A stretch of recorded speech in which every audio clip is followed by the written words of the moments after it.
Contestant number 7, Henry Miller. The Messengers. The Messengers, Henry Miller.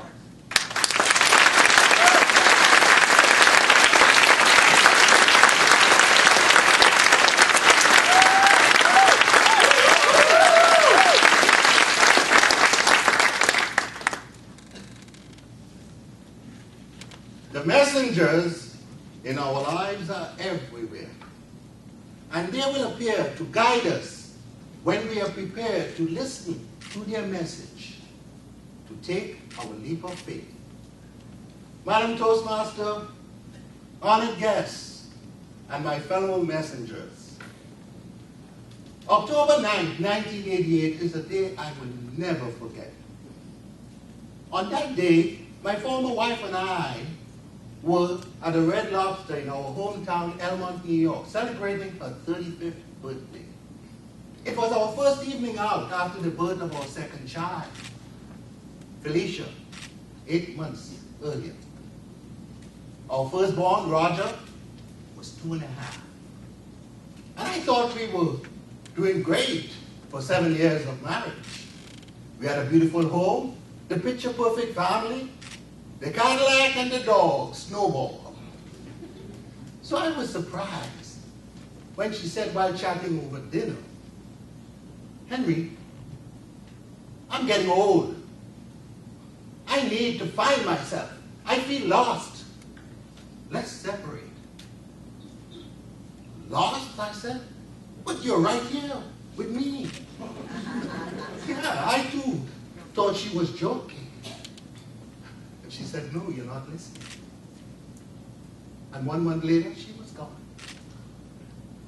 Devastated, I did everything to hold the family together. But by August of the following year, I was one stressed out single dad, struggling to balance my 9 to 5 with visits to pediatricians, babysitters. And like yesterday's dirty Pampers, my life was a mess. But sometimes it takes a mess to awaken your messengers. And the first to appear, my sisters. Now I have 7 sisters. And they are true messengers. When you tell one your business, you just told them all. So I confided in my sister in Tampa. And by the following day, I was receiving invitations in word and in song to come, bring the kids. Do you know the waves?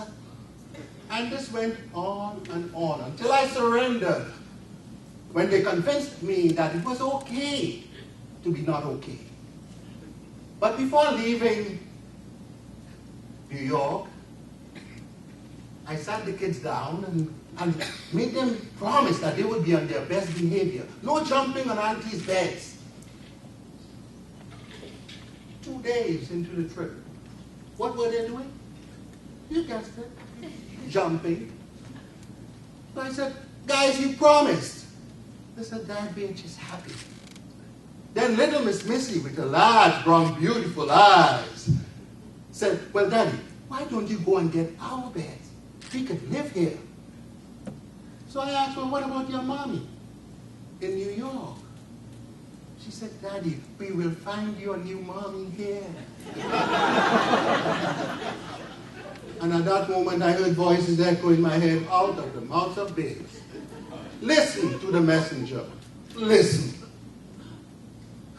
But returning to New York alone and leaving the kids in the care of my sisters was painful.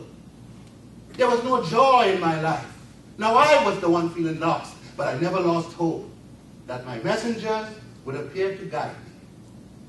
And then it happened. One day, just as I was about to step into the elevator at work, this huge hand reached out to hold the door. And standing before me was my hero, the great Muhammad Ali, in the flesh. Just when everyone was calling for him to retire. I said, "Champ, it's over. Stop." He said, "No, you better stop or it will be over." We laughed and began chatting about some of his famous battles. As the battle within me continued to rage, over what I was going to do next. But I would soon realize that he was my messenger when he said, in life, we will always have battles to fight, but we must learn to pick our battles. And at that moment, my battle with him was over.